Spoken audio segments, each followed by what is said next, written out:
This week's episode of the Average Joe Gamer Show, we talk numbers. Numbers, baby. The numbers don't lie.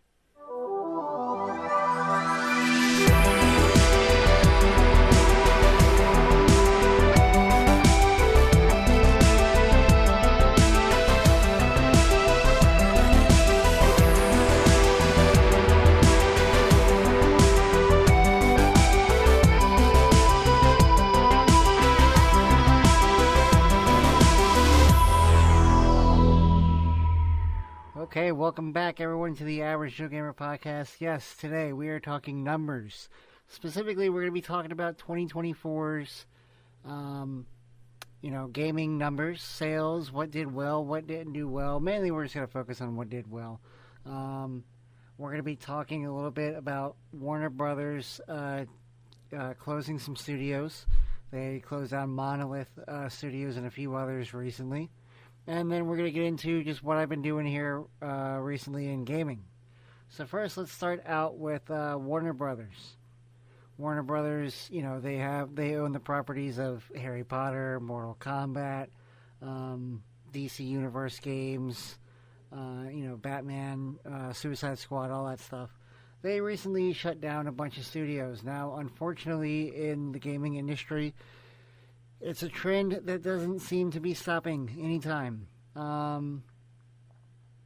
Studios just keep getting closed. And in this case, Warner Brothers, again, they were the ones that did the recent closings.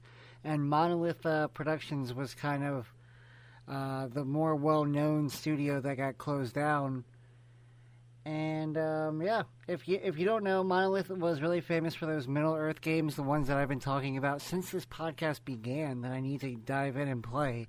And I just haven't done it yet. But it's still there. I have an itch for it, and I just haven't done it. I can't explain it. But anyway, that's what they're known for. The Lord of the Rings games had a Nemesis system, fantastic system, where you would defeat like a captain, or you would defeat an enemy, basically.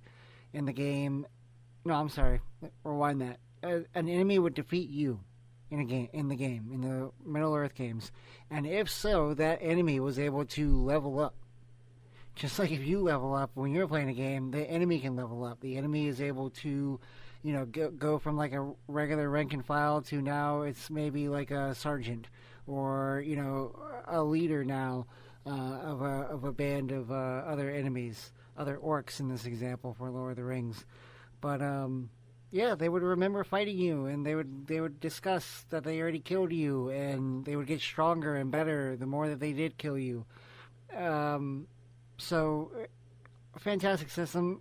I remember when it came out, that was like the system that was just mind-blowing, and it was going to change gaming. And then, I don't know whatever happened to it, but unfortunately, the studio behind it is now closed down. I want to speak briefly on it.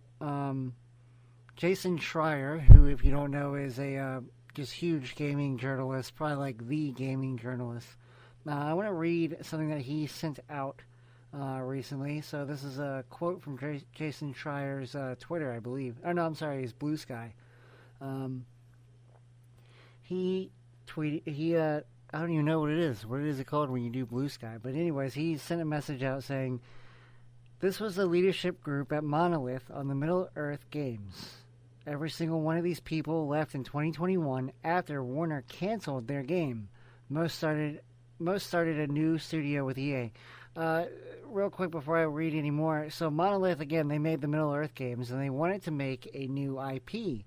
And they started working on that, and then in 2021, Warner Brothers canceled that and said that you're going to, work on something different. I think work on the Wonder Woman game.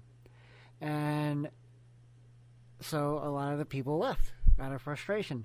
Those people that he's screenshotted here, the Director of Technical Art, Matthew Allen, the Vice President of Creative, Michael DePlater, sorry if I'm mispronouncing these names here, Director of Production, Nathan Edson, Director of Technology Management, Eric Gross, Director of Engineering Gameplay, Matthew Rice, Vice President and Studio Head, Kevin Stevens, and Director of Art, Philip Straub.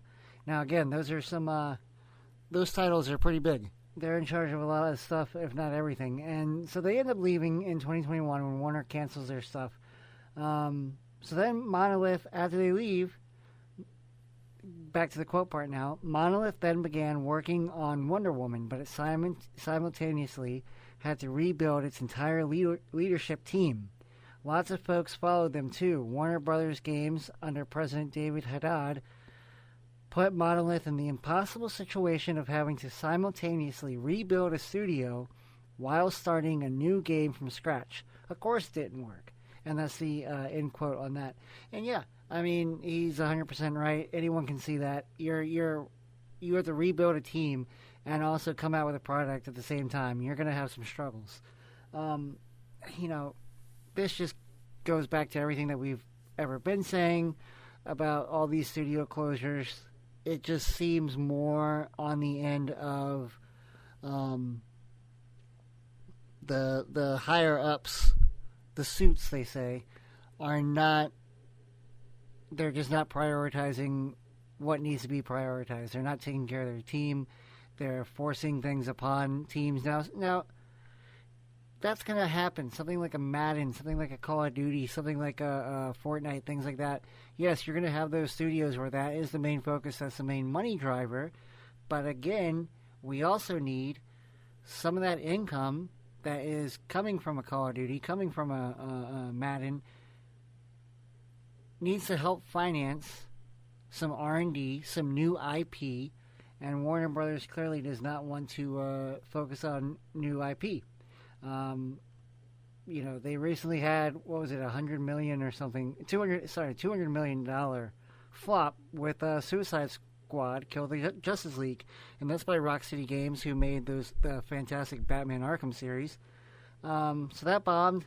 Wonder Woman's canceling, and that's just what they're going to focus on now. They said that. That's not a rumor. They're going to focus on Harry Potter, Mortal Kombat, Game of Thrones, and DC Comics, with an emphasis on the DC Comics side, emphasis on Batman. Again, I miss the Batman games and everything, but still, you had all this money that's coming in from Harry Potter, from Mortal Kombat, from Batman. Then a team like Monolith is able to create something like a Nemesis system because they're able to play around and play something that make something that they want to make, and then you make them do something different, and so they all leave out of frustration, and then the thing implodes. So of course it does. My job, not getting into it, my job has two departments. Department A basically pays for Department B. Department B can make money when things are all going well, but Department A is the one that's making money 24/7, and it's paying for Department B to be able to. And Department B does the more innovative kind of thing. They're doing computer work kind of stuff and figuring out how to make things better. R&D. Yeah, I don't know. That's all I really want to say on that. I'm sick of seeing the studios close down. Studios need a. I don't know what they need to do. I'm not an expert on this stuff. I'm just saying they need to change their budget or something and change their plans, because all we keep getting is things closing down, and then we're just going to be left with like 5 franchises alive, and that'll be it. Yeah. Anyway, so moving on. Also, just with all the studio closes, I hope everyone finds something better, gets back on their feet. There are things out there that can help them do that, so hopefully that happens. But moving on, kind of aside adjacent, Microsoft AI was announced. Microsoft AI's Muse. Microsoft Muse, they call it. I just want to briefly touch on this also real quick because I've been late and I kind of delayed this coming out. But Microsoft announced their Muse system, which is going to help gaming, they claim. I don't know. They're using Ninja Theory to help out with this, but they own all of them, so of course they're going to do all this. And they're using a game that flopped. So that keeps Ninja Theory alive because Microsoft's, hey, work on this AI for us. I don't know. They came out with a video. The video doesn't look like it was even intended for us. It looks like it was intended for studio heads to look at. I think like for the longest time, and maybe even today, I remember last week I was looking at it. It's still unlisted. You can't find the video. You have to have a link to be able to view it. It's an unlisted YouTube video. So I don't think that this was intended for us, or even if it was, they never changed it to make it fully public. They are obviously publicly talking about it, not just in that video, but I don't see a developer that would really want to use this. Now, obviously, people are going to use AI to help code their gaming.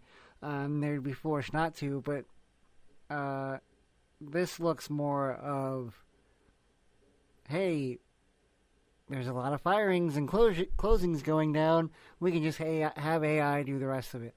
And it helps out the creative. Whatever. Microsoft comes out with stuff like this all the time.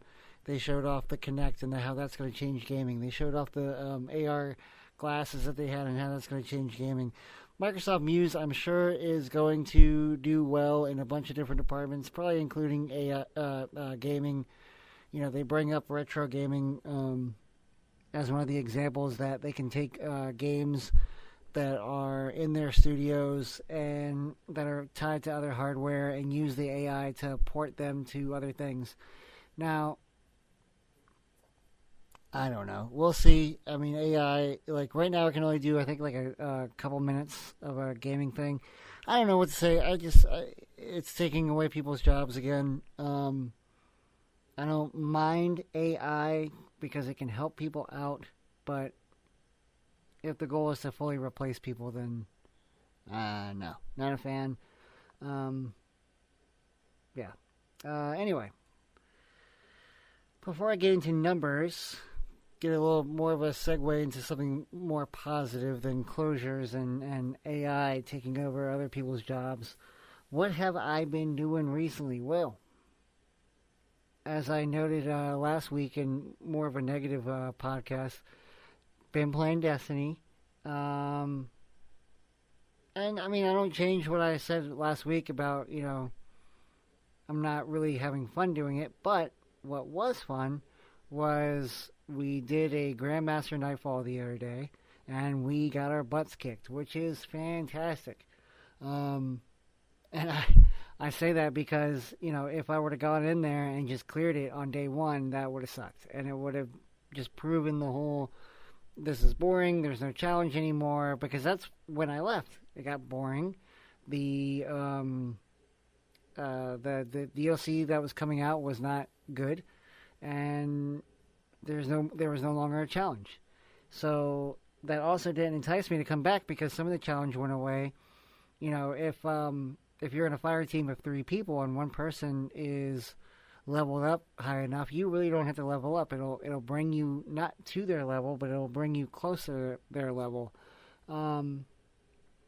Anyways, all that fear kind of went away because we were not succeeding. And all I've been thinking about since is going back in there and beating this Nightfall and beating the remaining Grandmaster Nightfalls. Now, again, is my attitude going to stay the same? Probably not, because not all these Nightfalls are actual strikes, and that always bums me out.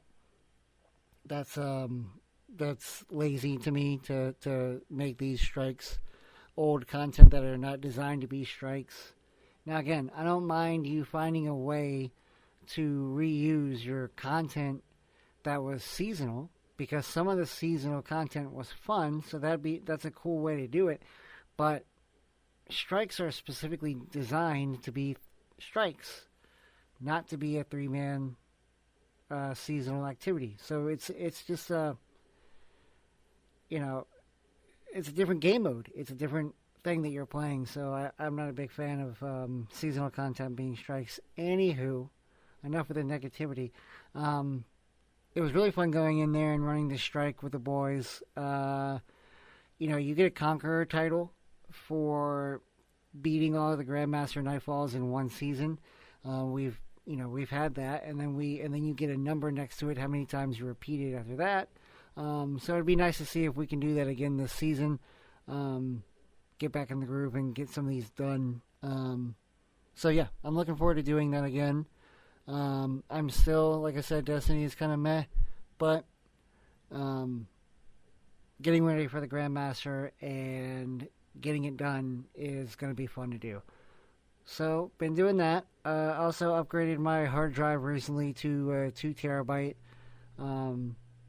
So I'm able to re-download a bunch of stuff that I haven't downloaded, or had to delete to make room for other games, and I hate doing that. Mainly because of like an OCD thing, but then also because sometimes you don't play games because you don't want to re-download it. You know, for example, if I have Destiny to play with my friends, if I have Call of Duty to play with a couple friends, and then if I have Fortnite to play with my daughter who's into Fortnite right now, I can't have all 3 of those things on the stock PlayStation 5 hard drive. Then I can't have also a single player game that I want to play at the same time. I had to constantly delete one of those titles, reinstall another one, XYZ. So I finally upgraded and got a new hard drive and feeling great about it. Re-downloaded Tiger Woods Golf, re-downloaded some other single-player titles that are just ready to go, re-downloaded Grand Theft Auto Online just so I can hop in on that on a random day if I ever want to.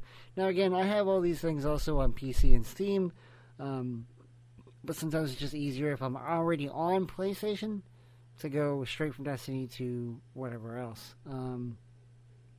So that's really fun. I'm looking actually forward as soon as this podcast wraps. I'm going to upload it and I'm going to dive in and start getting some gaming in.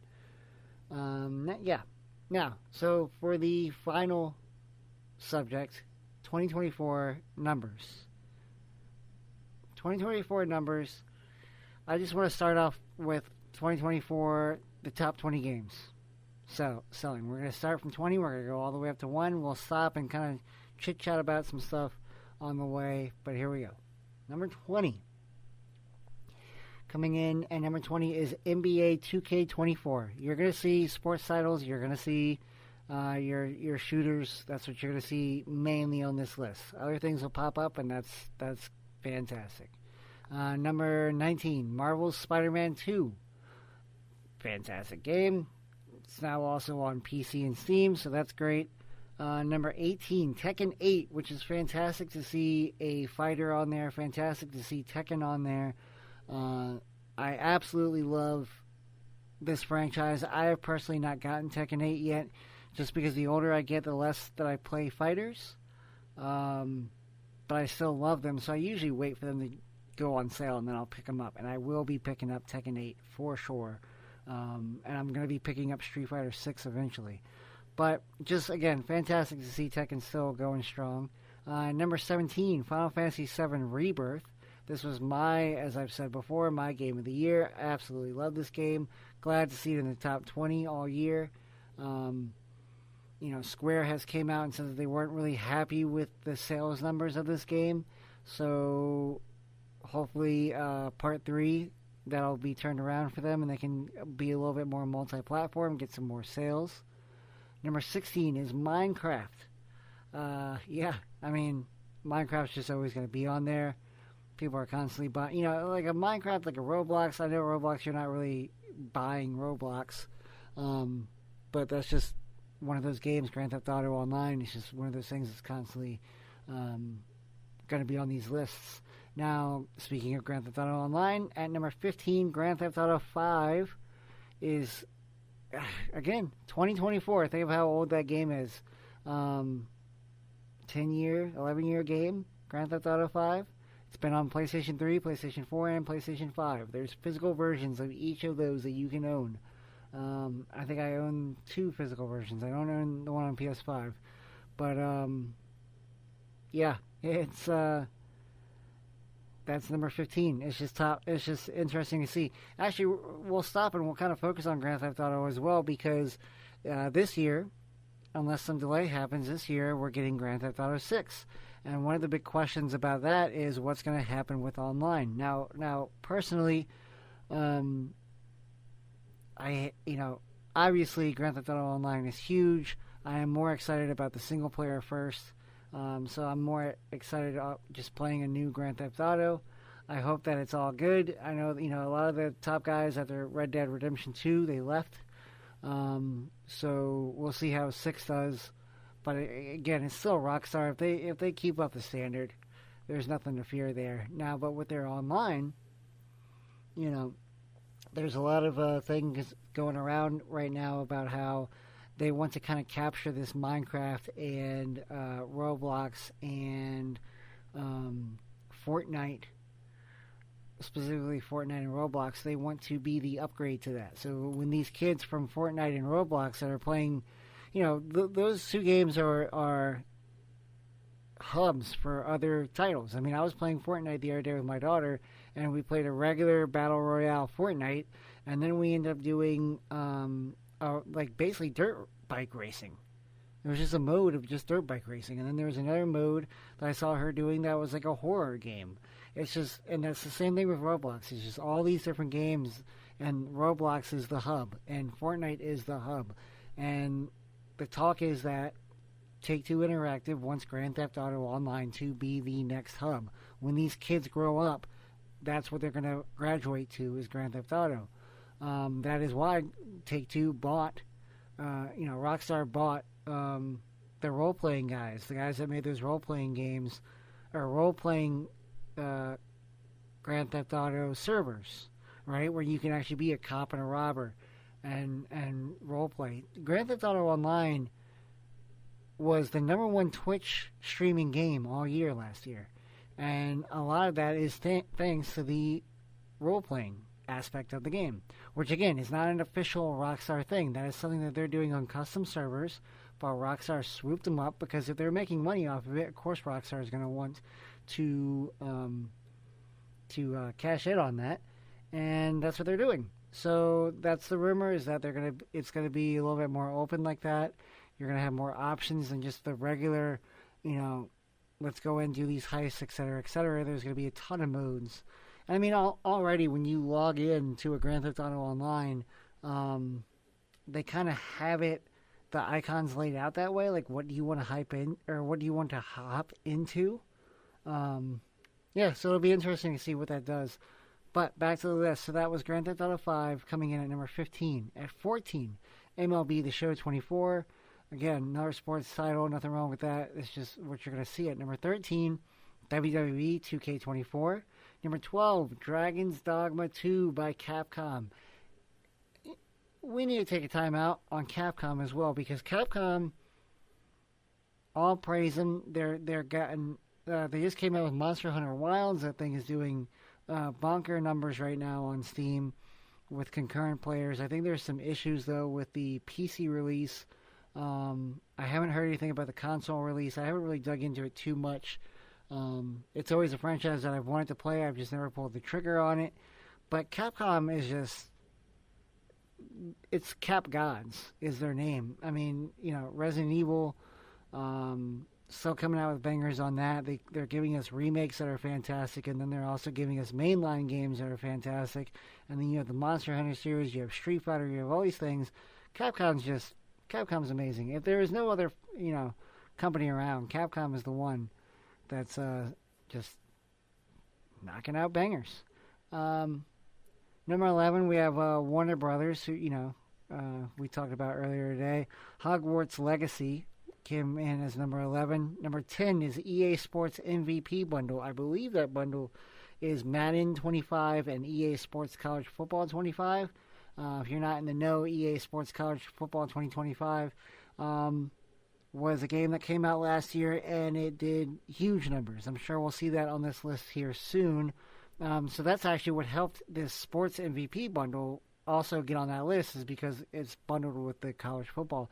College football did not have any professional mainline games for a long time because you could not have player names on the back of the jerseys, and so they kind of stopped making them for a long time. And now recently, college players are getting paid off of this, so the names are back on. They're seeing part of the revenue, so it was a really big deal that this game came out, and apparently it's a really good game as well. So that's always fun to see.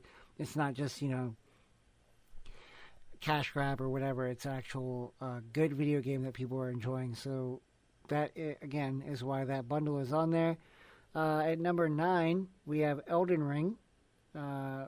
Number 8, we have EA Sports FC 25, which is their soccer title. Number 7, Call of Duty Modern Warfare 3, which is a 2023 title, but that got boosted up. Number 6, Madden NFL 25. Number 5, NBA 2K25. Number 4, Dragon Ball Sparking Zero, Dragon Ball fighting game. So now again, you have your shooters, you have your sports titles. You're gonna have the other ones that come in, like a Tekken, like an Elden Ring. Dragon's Dogma is a huge surprise, but Dragon Ball is anime. Anime is always gonna get on this list, especially Dragon Ball. Coming in at number 3, we're in the top 3 now. Helldivers 2. Fantastic title. Can't wait to start playing that game again sometime now that I can actually have it installed and just pick it up whenever I want to and not have to pick and choose. So Helldivers 2 is back on the list. Or not back on the list. Is on the list at number 3. And then our top 2. Like I said earlier, EA Sports College Football 25 is number 2. Last month it was ranked at number 1. But Christmas came up and everybody got Call of Duty Black Ops 6 for Christmas in December for the holidays. I don't know if I've said this on this podcast before, but with these sports titles, these shooter titles, yes, they're good games. I'm not saying anything negative about a sports title if you play them. I used to play them all the time, but just kind of like fighters that kind of declined because, whatever, just over the years it declined. There are still a huge number. You have to remember that gaming is even though it makes a ton of money now, it's still a niche hobby. And when you dig down into some of these other games, like a Dragon's Dogma 2, or whatever else, Destiny, for example, playing it right now, those are, it's already a niche hobby, and those are games that are not household names. So you're still playing a smaller number of a game, like percentage-wise, than these big guys like a Call of Duty, like a Grand Theft Auto, like a sports title. Because what I was going to say is there are still people, and I've seen it. I've seen it with my own eyes. They will go to a store. They will pick up the latest console, whatever it is, whatever is available, or whatever their friends are on, which matters a little bit less now because of all the crossplay. And they will say, "Give me the latest console, give me the latest Call of Duty, give me the latest Madden." And that's it. That's what they buy every 5 to 6 years. They'll buy a new console to play the new thing, but then every year they'll still buy the new shooting game, the new sports title. And that's why these games come on the list. Now, again, when Grand Theft Auto 6 comes out, that is a behemoth unto its own, so that's probably going to knock out Call of Duty when we look at 2025 year end. Yeah. So that is the overall year. Just looking at some other stuff. Call of Duty 6, Madden, EA College Football 25. They're the most successful games in December in terms of dollar revenue. Indiana Jones and the Great Circle came out in December. It's the only December release that made it into the top 20 for December. That game took 14th place. And then what else do we have here? So that's for December itself. So December, Indiana Jones was number 14, Spider-Man 2 was 13, Elden Ring was 12.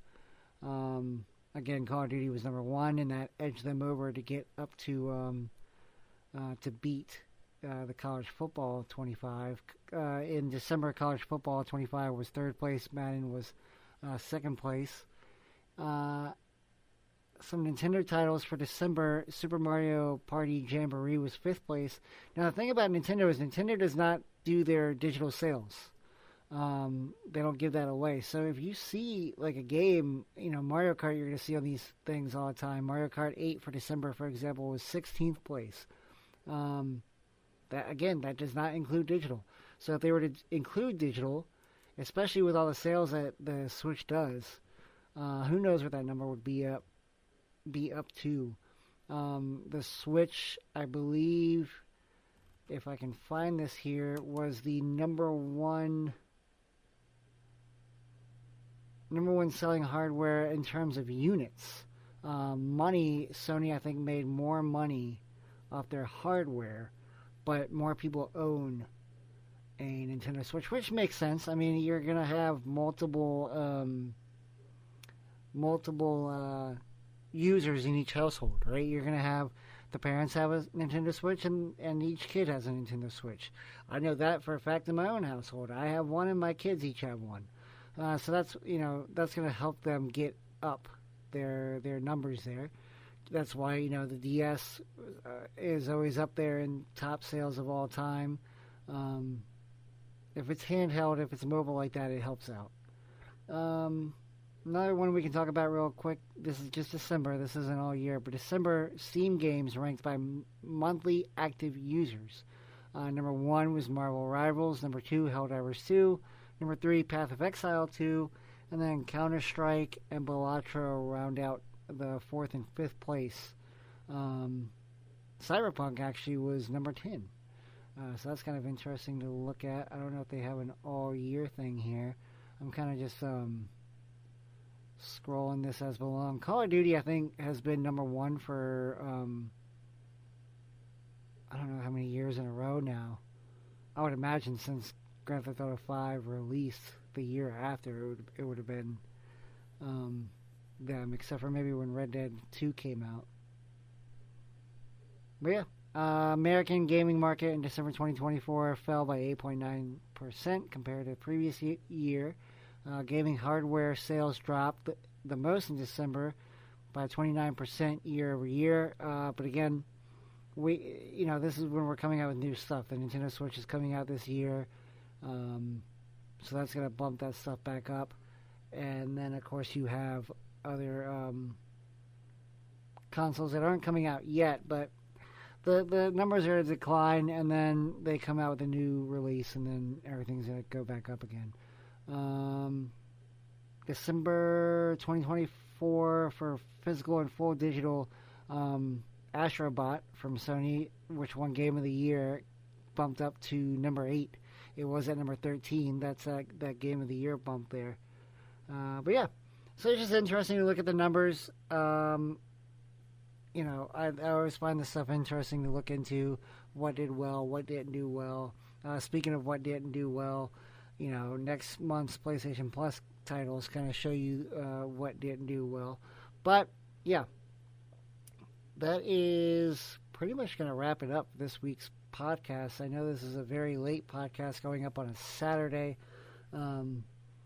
but yeah, I normally stay late at work to record this podcast, and it just so happened that this week other people were also staying late to actually work. So that's more important, that they were able to get that done in peace and not have me trying to record a podcast as they work. So got here this morning, Saturday morning, get this together. Sorry if it's kind of more of a loosey-goosey kind of episode here, but so much news kind of came up, and then I had to decide which one I wanted to focus on. So yeah, we'll try and get back to have these coming out on Thursdays or something like that more consistently. So sorry again for being a few days late, but thanks for listening as always, and I will see you next week, and hopefully next week I can tell you that I got that Grandmaster Nightfall done. Haha. Thanks again. See ya.